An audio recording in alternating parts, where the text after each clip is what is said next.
เอพิโซด 08 จากแปลงปลูกสู่ความจริง บันทึกการเดินทางบนเส้นทางเขาตองสายบุกเบิก คำเตือน เนื้อหาต่อไปนี้อ้างอิงจากประสบการณ์ตรงทางคลินิก และงานวิจัยทางวิชาการ โปรดใช้วิจารณญาณในฐานะมืออาชีพ และส่วนบุคคลในการรับข้อมูล คุณเคยสงสัยไหมว่าทำไมสมุนไพรที่มีงานวิจัยระดับชาติรองรับ มีมาตรฐานการผลิตระดับสูง และมีสิทธิบัตรคุ้มครองถึงระดับสากล แต่กลับไม่สามารถยืนระยะในตลาดอย่างที่ควรจะเป็น ใน EP 07 เราพูดถึงพลูคาวเป็นขีปนาวุธอัจฉริยะ แต่ใน EP 08 นี้ผมจะพาคุณย้อนกลับไปสู่จุดเริ่มต้นบนผืนดินเชียงใหม่ เพื่อเปิดเผยจิ๊กซอว์ชิ้นสุดท้ายที่หายไปจากสมการของสมุนไพรไทย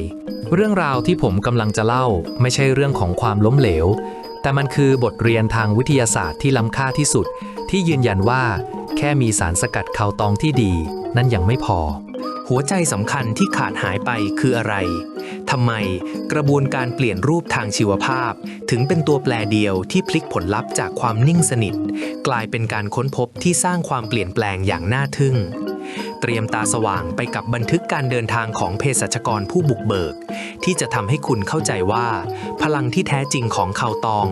ซ่อนอยู่ในมือของสุดยอดเชฟจุลินทรีย์เท่านั้นย้อนกลับไปช่วงปีพ.ศ. 2540 ท่ามกลางวิกฤตการณ์ HIV ผมได้ร่วมเป็นส่วนหนึ่งของการส่งมอบวัตถุดิบคุณภาพจากแปลนปลูกที่สันทรายให้กับทีมวิจัยชั้นนำของประเทศจนนำไปสู่การพัฒนาเป็นผลิตภัณฑ์สมุนไพรตำรับภายใต้ความดูแลของหน่วยงานระดับชาติซึ่งนับเป็นความภาคภูมิใจอย่างยิ่งของวงการสมุนไพรไทยในยุคนั้นผลิตภัณฑ์นี้คือตัวอย่างชั้นเลิศของพหุสมุนไพรที่นำสมุนไพร 5 ชนิดมาผสานกันอย่างลุ่มลึกมีการจดสิทธิบัตรในระดับสากลเพื่อมุ่งเน้นการเสริมภูมิคุ้มกันโดยเฉพาะดูเหมือนว่าทุกอย่างจะปูทางไปสู่ความสำเร็จอันยิ่งใหญ่แต่ทว่าเมื่อเวลาผ่านไปผมกลับพบความจริงที่น่าประหลาดใจจากการพูดคุยกับเพื่อนร่วมวิชาชีพในสายการตลาดว่าผลิตภัณฑ์ที่ดูเหมือนจะสมบูรณ์แบบนี้กลับไม่สามารถเข้าถึงใจผู้บริโภคหรือสร้างกระแสในวงกว้างได้อย่างที่คาดหวังท่ามกลางความภาคภูมิใจในสิทธิบัตรระดับโลกผมได้มีโอกาสพบกับเพื่อนสนิทคนหนึ่งสมมุติว่าชื่อก้องแล้วกันครับเขาไม่ได้เป็นแค่เภสัชกรทั่วไปแต่เป็นหนึ่งในทีมงานที่คลุกคลีอยู่กับยักษ์ใหญ่ของวงการยาในขณะนั้นด้วยความตื่นเต้นผมจึงเอ่ยปากถามถึงความสำเร็จของผลิตภัณฑ์ที่ผมร่วมลงแรงลงใจไปก้องยอดขายของโปรเจกต์สิทธิบัตรสหรัฐตัวนั้นเป็นยังไงบ้างคนไข้ใช้เยอะไหมก้องขมวดคิ้วทำหน้ามึนงงอยู่ครู่หนึ่งก่อนจะตอบกลับมาด้วยประโยคที่ทำให้ผมถึงกับตัวชาเนเจอร์อะไรนะผมอยู่สายนี้มาตลอดยังไม่เคยได้ยินชื่อนี้เลยนะคำตอบนั้นมันเรียบง่ายแต่ก้องกังวานอยู่ในหูผมจนถึงวันนี้มันไม่ใช่แค่ความเงียบเหงาทางการตลาดแต่มันคือนาฬิกาปลุกที่ปลุกให้ผมตื่นมาพบความจริงว่าต่อให้มีตราประทับจากอเมริกาหรือมีชื่อหน่วยงานยักษ์ใหญ่การันตีแต่ถ้าผลิตภัณฑ์นั้นทำงานในร่างกายคนได้ไม่จริงมันก็จะเป็นได้เพียงแค่ตำนานที่ถูกลืมไว้บนหิ้งเท่านั้นเองมันเกิดอะไรขึ้นเหตุการณ์นี้กลายเป็นกลุ่มควบคุมในโลกแห่งความจริงที่ทำให้ผมตาสว่างมันพิสูจน์สมมุติฐานสำคัญที่ผมทุ่มเทศึกษามาตลอด30 ปีว่าแม้คุณจะมีวัตถุดิบที่ดีที่สุดมีมาตรฐานการผลิตที่สูงที่สุดแต่ถ้าขาดกระบวนการปลดปล่อยศักยภาพ Bioactivation สารสำคัญเหล่านั้นก็อาจเป็นเพียงยักษ์ที่หลับไหลอยู่ในแคปซูลบทวิเคราะห์ทำไมการสกัดแบบเดิมจึงยังไม่ใช่คำตอบสุดท้ายทำไมการหมักถึงสร้างความแตกต่างเราฟ้ากับเหวในภาษาเภสัชกรรมขั้นสูงเราเรียกสิ่งนี้ว่า Biotransformation ครับเพิ่มการดูดซึม Bioavailability จุลินทรีย์จะทำหน้าที่เป็นกุญแจที่คอยตัดโมเลกุลสารสำคัญที่ร่างกายดูดซึมยากให้กลายเป็นสารขนาดจิ๋วที่พร้อมวิ่งเข้าสู่กระแสเลือดได้ทันทีสร้างสารใหม่ Postbiotics นี่คือจุดที่การสกัดเย็นหรือเคมีทำไม่ได้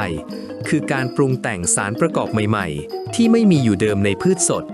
ซึ่งมีฤทธิ์ทางยาที่จำเพาะเจาะจงและทรงพลังยิ่งกว่าสุดท้ายนี้ผมรู้ครับว่าหลายท่านที่ฟังมาถึงตรงนี้อาจจะกำลังขมวดคิ้วหรือแอบทำปากแบะในใจพลางคิดว่าก็แค่การหมักสมุนไพรพื้นบ้านหรือเปล่า มันจะไปสู้นวัตกรรมสกัดล้ำสมัยได้อย่างไร ผมไม่แปลกใจเลยครับที่คุณจะสงสัย เพราะถ้าคุณอ่านแค่ตำราทั่วไป คุณจะรู้จักการหมักเพียงแค่การถนอมอาหาร หรือเรื่องเล่าภูมิปัญญา แต่ในฐานะเภสัชกร ผมขอถามคุณกลับคำหนึ่งครับ คุณรู้ไหมว่ายาปฏิชีวนะที่ช่วยชีวิตคนทั้งโลกอย่างเพนิซิลลินหรือยาฆ่าเชื้อประสิทธิภาพสูงราคาแพงๆในโรงพยาบาลที่เราใช้กันอยู่ทุกวันนี้ มีต้นกำเนิดมาจากไหนคำตอบคือการหมักครับ มันคือการเพาะเลี้ยงจุลินทรีย์ในถังหมักระดับอุตสาหกรรม เพื่อให้พวกมันสร้างสารออกฤทธิ์ที่ซับซ้อนเกินกว่าที่เครื่องจักรหรือสารเคมีใดๆจะสังเคราะห์ขึ้นมาได้เอง แม้แต่ในโลกของเภสัชกรรมขั้นสูง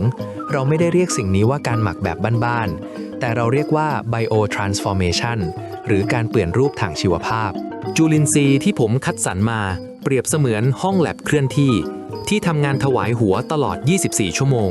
เพื่อทำในสิ่งที่เครื่องสกัดราคาพันล้านทำไม่ได้นั่นคือการตัดโมเลกุลยาที่ร่างกายเราดูดซึมไม่ได้ให้กลายเป็นสารขนาดจิ๋วที่พร้อมออกฤทธิ์ทันที bioavailability และที่สำคัญที่สุด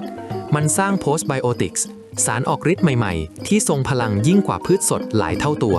ความน่าเชื่อถือของผลิตภัณฑ์ไม่ได้วัดกันที่ความหนาของกระดาษสิทธิบัตรครับแต่วัดกันที่ผลลัพธ์ในชีวิตจริงผมอุทิศเวลา 30 ปีเพื่อพิสูจน์ว่าหัวใจของคาวตองไม่ได้อยู่ที่ยอดใบที่เขียวชอุ่มแต่อยู่ที่กระบวนการปลดล็อกพลังที่ซ่อนอยู่ข้างในและวันนี้ผมพร้อมแล้วที่จะพาคุณไปดูผลลัพธ์ที่วิทยาศาสตร์กระแสหลักกำลังพยายามวิ่งไล่ตามให้ทันสวัสดีครับหมายเหตุเนื้อหานี้จัดทำเพื่อการศึกษาเท่านั้นไม่ได้มีวัตถุประสงค์เพื่อการโฆษณาชวนเชื่อหรือใช้ทดแทนคำแนะนำจากแพทย์ผู้เชี่ยวชาญโปรดปรึกษาแพทย์ของคุณก่อนเริ่มใช้สมุนไพรใดๆ